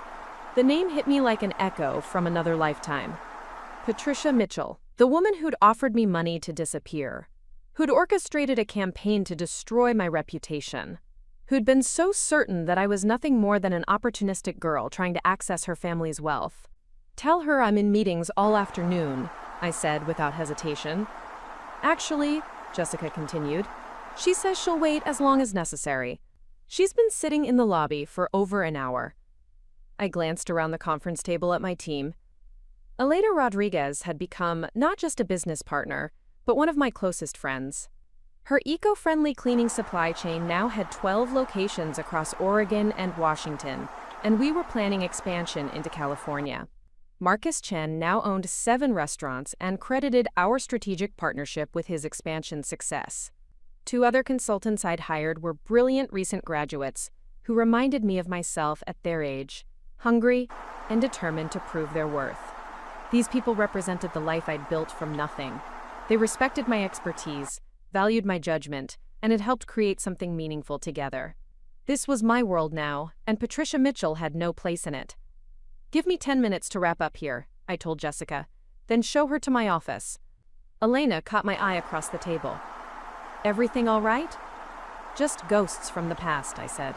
"Nothing I can't handle." The quarterly reports we'd been reviewing told the story of unprecedented growth. Collins Strategic Consulting had generated over $2 million in revenue the previous year, with profit margins that would make any business owner envious. My personal investment portfolio, built through equity stakes in client companies and smart real estate investments, was worth more than I'd ever dreamed possible. I owned a beautiful townhouse in Portland's Pearl District, drove a car I'd paid for in cash, and had enough savings to weather any economic storm. But the numbers on paper told only part of the story. The real measure of my success was the impact we'd had on other businesses. 37 companies had used our services to navigate growth challenges, restructure operations, or develop strategic plans for expansion. Hundreds of jobs had been created or saved through our recommendations. Small business owners who'd once struggled to compete with larger corporations now commanded market share in their industries. When Patricia Mitchell entered my office 15 minutes later, I almost didn't recognize her. The perfectly composed woman who'd once looked at me like I was something unpleasant she'd found on her shoe appeared diminished somehow. Her designer clothes were still expensive, but they seemed to hang differently on her frame. Her hair was still professionally styled, but there were new lines around her eyes that makeup couldn't quite conceal. She looked around my office with an expression I couldn't quite read. Floor-to-ceiling windows overlooked downtown Portland, offering a panoramic view of the city where I'd once felt so powerless. Original artwork hung on the walls, pieces I'd purchased from local artists as my business grew, each one representing not just aesthetic preference, but investment in the creative community. My desk was solid walnut, purchased to replace the card table I'd started with, custom-made by a furniture craftsman whose workshop I'd helped save from bankruptcy. Awards and recognition from the Portland Business Journal, Oregon Small Business Association, and Chamber of Commerce were displayed prominently, testament to the respect I'd earned in the business community. The office itself occupied the entire top floor of a renovated historic building in the heart of Portland's business district. When I'd first toured the space 2 years earlier, the rent had seemed impossibly expensive. Now it felt like exactly where I belonged, surrounded by the trappings of success I'd earned through intelligence, determination, and an unwavering commitment to excellence. "Emma," she said, and I noticed her voice lacked the commanding tone I remembered. "Thank you for seeing me." "Mrs. Mitchell," I replied, remaining standing behind my desk. "What can I do for you?" She seemed to expect an invitation to sit, but I didn't offer one. After a moment, she settled into one of the chairs facing my desk without being asked. Even this small gesture revealed how much the power dynamic between us had shifted. The woman who'd once summoned me to coffee shops to deliver ultimatums was now asking permission to sit in my office. "I suppose you've heard about our family's recent difficulties," she began. I had heard, of course. Portland's business community wasn't large enough for major corporate troubles to remain secret for long. Mitchell Industries had lost 3 major manufacturing contracts in the past year, including a lucrative government defense contract that had been the backbone of their operations for over a decade. There were rumors of management disputes, family conflicts affecting business decisions, and serious cash flow problems. The local business press had been covering the story with the kind of detailed attention usually reserved for major scandals. More than that, I'd heard the specifics from contacts throughout the industry. Bob Mitchell had made a series of poor strategic decisions, expanding into markets he didn't understand while neglecting the core manufacturing business that had built the family fortune. He'd invested heavily in technology upgrades that had failed to materialize promised efficiency gains. Most damaging of all, he'd alienated key clients through arrogance and inflexibility, assuming that the Mitchell name alone would guarantee continued business relationships. The irony wasn't lost on me. The same family pride and sense of superiority that had led Patricia to reject me as unsuitable for her son had also blinded them to the changing realities of their industry. They'd been so convinced of their inherent superiority that they'd failed to adapt to new competition, changing client expectations, and evolving market conditions. "I'm sorry to hear you're facing challenges," I said neutrally. Patricia looked surprised by my response, as if she'd expected something different, gloating perhaps, or sarcasm. "The truth is," she continued, "we need help. Strategic advice about restructuring, cost reduction, possibly even finding new investment partners. Your reputation in the consulting community is quite impressive." I felt a laugh building in my chest, but I suppressed it. The irony was too perfect. The woman who'd once told me I was unsuitable for her family was now asking for my professional help to save that same family's business. "I'm flattered," I said carefully, "but Collins Strategic Consulting focuses primarily on small and medium-sized businesses. We don't typically work with large manufacturing companies." "Please," Patricia said, and there was something in her voice I'd never heard before. Desperation. I know we didn't part on good terms. I know I said things, did things that were unfair to you. But this isn't about the past. This is about saving hundreds of jobs. Preserving a company that's been in our family for 3 generations. I studied her face, trying to understand what was really happening here. Patricia Mitchell didn't strike me as someone who would easily admit to being wrong or ask for help from someone she'd once considered beneath her notice. The fact that she was here, in my office, essentially begging for assistance, suggested that Mitchell Industries' problems were far more serious than the public reports indicated. "What happened to your regular consulting firm?" I asked. "Surely Mitchell Industries has worked with established advisors before." Patricia's composure cracked slightly. "We've been through several firms in the past 2 years. The problems are more complex than anyone anticipated, and frankly, we can't afford the fees that the large firms charge anymore." The admission hung in the air between us. Patricia Mitchell was essentially telling me that her family's financial situation was so dire that they couldn't afford premium consulting services. They needed someone skilled enough to solve complex problems but desperate enough to work for whatever they could afford to pay. But I wasn't desperate anymore. I was successful enough to be selective about my clients, wealthy enough to turn down lucrative contracts that didn't align with my values, and secure enough to prioritize principle over profit. "I see," I said.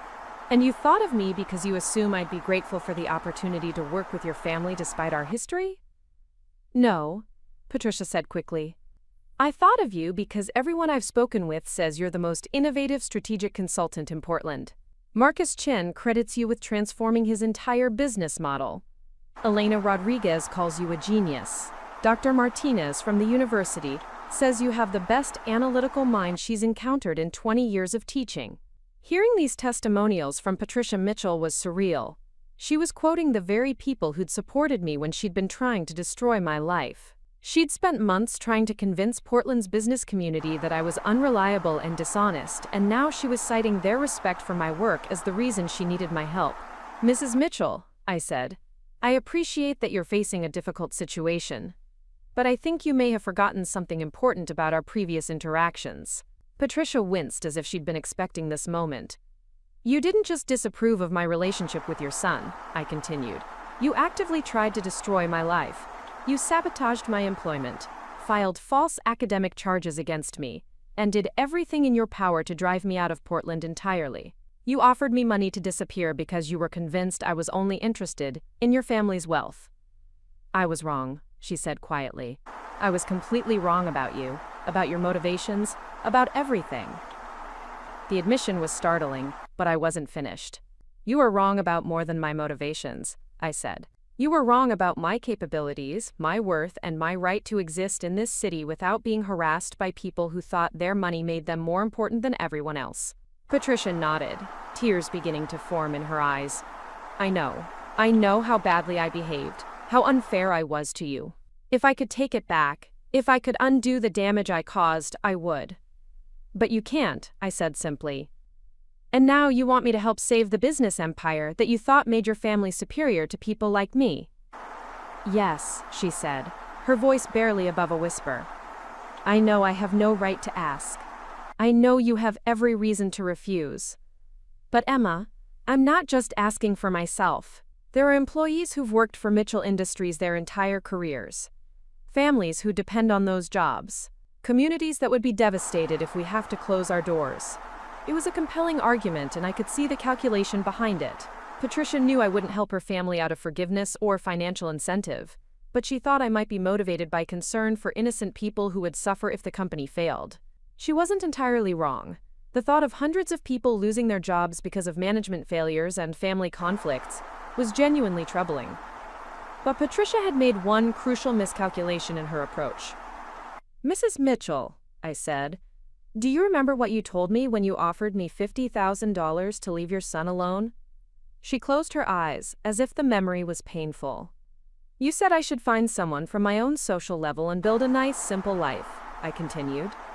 "You said I had nothing to offer Ryan except youth and physical attraction. You said I would never understand the responsibilities that come with wealth." "I remember," she said quietly. Well, here's what you didn't understand then and apparently still don't understand now, I said, my voice gaining strength. I did build something. Not a nice, simple life, but something extraordinary. I built a business that's helped dozens of companies succeed, created jobs for talented people, and generated more wealth than I ever dreamed possible when I was that scared college student you tried to destroy. Patricia looked up at me with an expression I couldn't quite read. The responsibilities that come with wealth, I continued. I understand them perfectly. I understand the obligation to treat people with dignity, regardless of their background. I understand the responsibility to use success to lift others up rather than tear them down. I understand that money doesn't make you better than anyone else. It just makes you more responsible for how you use your advantages. I walked around my desk to stand directly in front of her chair, and for the first time in our relationship, I was literally and figuratively looking down at Patricia Mitchell. So here's my answer to your request for help, I said. Collins Strategic Consulting doesn't work with companies whose leadership has demonstrated a pattern of abusing their power to harm innocent people. We don't work with clients we can't respect, and we don't work with people who would destroy others simply because they felt threatened by their existence. Patricia's face crumpled, but I wasn't finished. However, I continued, I know several excellent consulting firms that specialize in corporate restructuring and crisis management. I'd be happy to provide you with references. I can also connect you with financial advisors who work with companies facing liquidity challenges. The offer of professional referrals seemed to surprise her. You would do that? She asked. After everything? I would do that because those Mitchell Industries employees you mentioned deserve competent help, even if their employers don't deserve my forgiveness, I said. And because I'm successful enough now to be generous with people who once tried to destroy me. Patricia stared at me for a long moment, and I could see her processing the full implications of our conversation. She'd come here expecting to find the same young woman she'd once intimidated and manipulated. Instead, she'd encountered someone who had not only survived her attacks, but transformed them into fuel for unprecedented success. I returned to my chair and pulled out a business card from one of the consulting firms I'd mentioned. As I wrote a brief note of introduction on the back, I found myself thinking about the journey that had brought me to this moment. The girl who'd once been devastated by Patricia's rejection would never have imagined that someday she'd be in a position to offer professional assistance to the very family that had tried to destroy her. This is David Chen's firm, I said, handing her the card.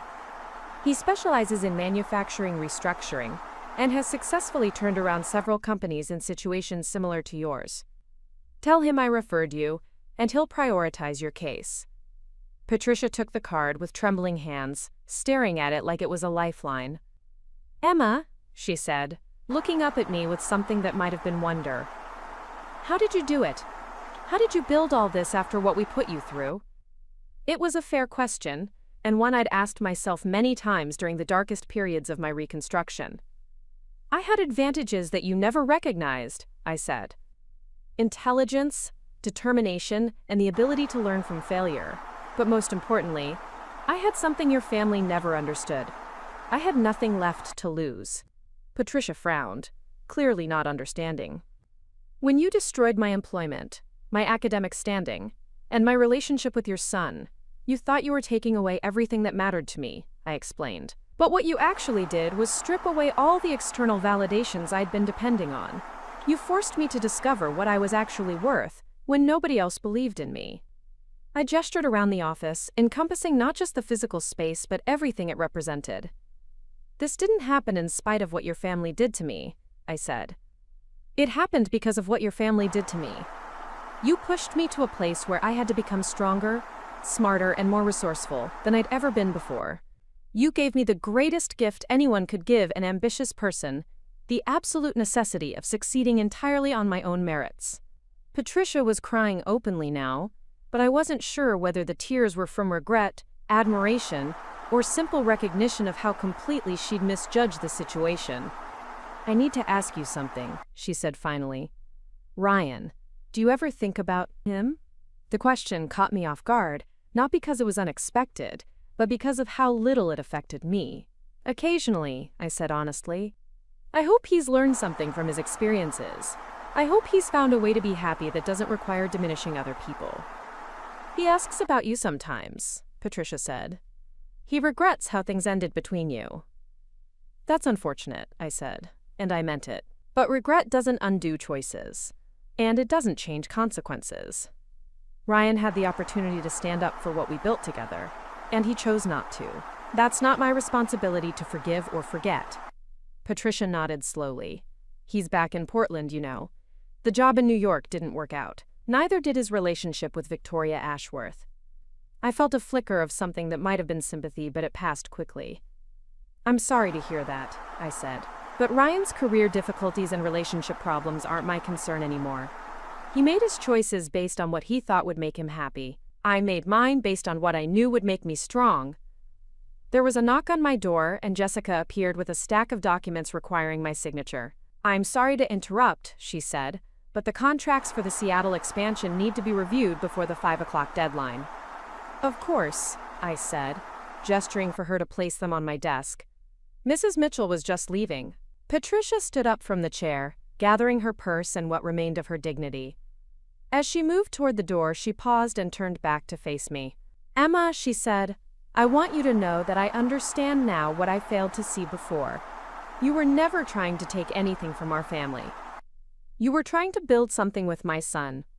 I destroyed that because I was afraid, because I couldn't imagine that someone from your background could be anything other than a threat to our security. You were right about one thing, I said.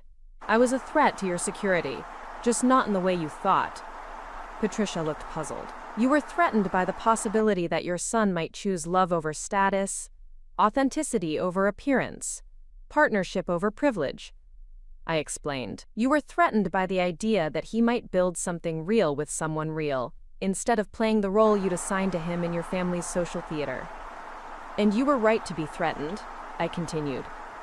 Because if Ryan had chosen me, if he'd been strong enough to build the life we planned together, he might have become someone you couldn't control. Someone who valued character over connections, who measured success by personal fulfillment rather than social approval.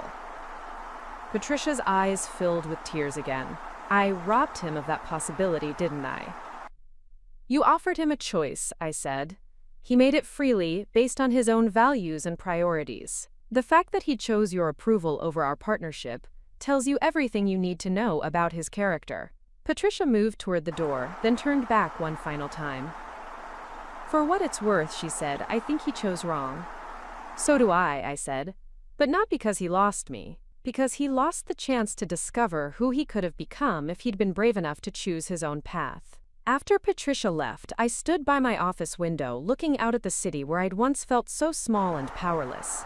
My phone buzzed with a text from Elena asking if everything was all right. Another message from Marcus inviting me to dinner with his family. A notification about a new client inquiry that had come through our website. This was my life now. Built not on someone else's approval or financial support, but on my own skills, determination, and willingness to help others succeed. I had a business that mattered, relationships based on mutual respect, and financial independence that no one could threaten or take away. 2 weeks later, I was having lunch at one of Marcus's restaurants when I saw a familiar figure sitting alone at a corner table. Ryan Mitchell looked older than his years, wearing a rumpled business suit that had seen better days. He was staring at his phone with the kind of desperate concentration that suggested he was waiting for a call that wasn't coming. Our eyes met across the restaurant, and I saw recognition flicker across his face, followed immediately by something that looked like shame. He half rose from his chair as if he might approach my table, but I simply nodded politely and returned to my conversation with Elena. We were discussing the California expansion plans, and I had no interest in interrupting important business for uncomfortable personal encounters. But Ryan apparently had other ideas. He appeared beside our table a few minutes later, holding his coffee cup like a shield. Emma, he said quietly, I wondered if I might have a word with you. Elena glanced between us with obvious curiosity. I'd told her about my history with the Mitchell family, but she'd never seen any of the players in person. This is Elena Rodriguez, I said, making no move to invite Ryan to sit. Elena, this is Ryan Mitchell. Elena's expression immediately became cooler, and I appreciated her loyalty. I'll give you some privacy, she said, starting to stand. That's not necessary, I said. I'm sure Mr. Mitchell can say whatever he needs to say quickly. Ryan looked uncomfortable but determined. I heard my mother came to see you, he said. I wanted to apologize for that. She had no right to ask you for help after everything our family put you through. Your mother was trying to save her family's business, I said neutrally. I can't fault her for that, even if I declined to assist. Emma, I need you to know that I never wanted any of what happened to you, Ryan continued. The job sabotage, the academic charges, all of it. I had no idea my parents were doing those things until it was too late to stop them. I studied his face, trying to determine whether he was telling the truth. Even if he was, it didn't change the fundamental reality of his choices. I believe you, I said. But ignorance isn't the same as innocence, Ryan. You knew your parents disapproved of me, and you knew they had the resources to make our lives difficult. When things got challenging, you chose the path of least resistance rather than fighting for what we supposedly meant to each other. Ryan winced as if I'd slapped him. I was young and stupid. I thought if I established myself professionally, if I proved I could succeed on my own terms, I could come back and we could try again. And how did that work out for you? Elena asked, her voice dripping with disdain. Ryan's face flushed red, but he pressed on. It didn't work out at all. The job in New York was a trap. Victoria's family used me to get information about Mitchell Industries' client relationships, then dropped me when they'd gotten what they needed. By the time I realized what was happening, it was too late to salvage anything. The admission was startling. I'd known that Ryan's New York adventure had ended badly, but I hadn't realized he'd been actively betrayed by the very people his parents had preferred over me. I'm sorry that happened to you, I said, and I genuinely was. Being used and discarded was a painful experience, regardless of who it happened to. Emma, I know I have no right to ask this, Ryan said, his voice breaking slightly, but I wondered if there might be a chance for us to try again. I've learned so much about what really matters, about the difference between genuine love and social convenience. I know now that what we had was real in a way that nothing else has been. The request hung in the air between us, and I felt Elena tense beside me. This was the moment I'd fantasized about during the darkest days of my recovery. Ryan Mitchell coming back, admitting he'd been wrong, begging for another chance. But now that it was actually happening, I felt nothing except a kind of mild curiosity about my own reaction. Ryan, I said gently, I appreciate your honesty, and I'm glad you've learned something from your experiences. But the woman you fell in love with doesn't exist anymore. He looked confused. What do you mean? I mean that Emma Collins, the community college student who was so desperate for your family's approval that she was willing to sacrifice her own dignity for it, is gone, I explained. The woman sitting here today was forged in the fire of everything your family put me through. She's stronger, more successful, and more self-aware than the girl you once knew. I gestured around the restaurant, which was bustling with the kind of energy that comes from a thriving business. This is Marcus's flagship location, I said. He owns 6 more restaurants now, all of them successful, all of them providing good jobs for dozens of families. That happened because I helped him develop a strategic plan that aligned with his values and his community's needs. I turned to Elena. Elena's company has grown from 3 stores to 12 in 2 years. She's employing over 100 people and has transformed how her industry thinks about environmental responsibility. That happened because we worked together to build something meaningful. Ryan was listening intently, and I could see him beginning to understand the magnitude of what he'd missed. The life I've built doesn't have room for someone who would abandon me when things get difficult, I continued. It doesn't have room for someone who would choose his family's approval over our partnership. And it certainly doesn't have room for someone who would let other people destroy the woman he claimed to love, without fighting back. But I want to fight now, Ryan said desperately. I want to make up for lost time, to prove that I've changed. It's too late for that, I said simply. Not because I'm angry or holding a grudge, but because I've moved beyond the place where your validation matters to me. I don't need you to fight for me now, Ryan. I learned to fight for myself, Elena squeezed my hand under the table, a gesture of support and solidarity. "I hope you find what you're looking for," I told Ryan. "I hope you learn to build something meaningful with someone who doesn't have to wonder whether you'll stand by them when things get challenging." But that someone isn't me. Ryan stood there for another moment, clearly hoping I might say something that would give him reason to believe another conversation might be possible. When I simply smiled politely and returned to my conversation with Elena, he finally walked away. "Wow," Elena said after he was gone. That was more restrained than I would have been. "Anger is a luxury I can't afford," I said. "It takes too much energy away from building the things that actually matter." That evening I was working late in my office when Jessica knocked on the door. "Emma, there's a call for you," she said. "Someone from the Portland Business Journal. They want to interview you about being named Consultant of the Year." The award was a significant honor, recognition from my peers, that Collins Strategic Consulting had become a major force in Portland's business community. But more than the personal recognition, it represented validation of the approach I'd taken to rebuilding my life. Success built on merit, relationships based on mutual respect, and growth that lifted others up, rather than tearing them down. "Tell them I'll be happy to do the interview," I said. "But I want to make sure they understand that this isn't just about individual achievement. This is about what's possible when people support each other, instead of tearing each other down." After Jessica left, I stayed in my office for another hour, not working but simply thinking about the journey that had brought me to this point. The awards on my walls, the financial statements showing consistent growth, the testimonials from satisfied clients, all of it represented more than business success. It represented the triumph of character over circumstance, of determination over despair. I thought about the young woman I'd been when I first met Ryan Mitchell outside that library. She'd been so eager to please, so desperate for acceptance, so convinced that her worth was determined by other people's opinions of her. That woman had believed that love required sacrifice, that relationships were about finding someone to complete you rather than someone to build with. The woman I'd become understood that the most important relationship was the one you had with yourself.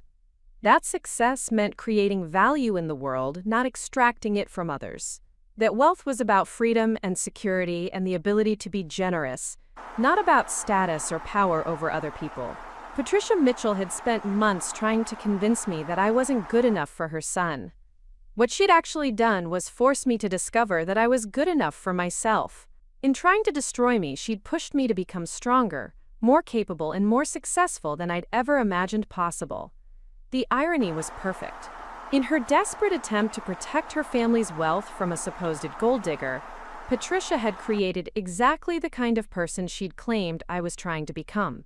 Someone with money, influence, and the power to help or harm others based on their choices. The difference was that I'd earned everything I had, and I used it to build others up, rather than tear them down. My phone buzzed with a text from my parents, who'd driven up from Cedar Valley for dinner the night before. They'd toured my office, met my team, and marveled at the transformation in their daughter's life. But what had pleased them most wasn't the material success. It was seeing that I'd remained kind, generous, and grounded despite everything I'd achieved. "We're so proud of the woman you've become," the text read. "Not because of what you've accomplished, but because of how you've accomplished it. Love, Mom and Dad." I smiled and put the phone away. The approval that mattered most had always been available to me. I'd just been too focused on seeking validation from people who would never give it, to recognize the love and support that had been there all along. The Portland skyline glittered outside my windows, and I could see the lights of the neighborhoods where I'd once struggled to find work, where I'd been rejected and dismissed, where I'd been told I didn't belong. Now those same streets were home to clients who sought my advice, colleagues who respected my expertise, and friends who valued my partnership. This was my city now, not because I'd conquered it, but because I'd earned my place in it. Through intelligence, determination, and an unwavering commitment to treating others with the dignity I'd once been denied. The Mitchell family would survive their current crisis, or they wouldn't. Ryan would learn from his mistakes, or he wouldn't. Patricia would gain wisdom from her defeat, or she wouldn't.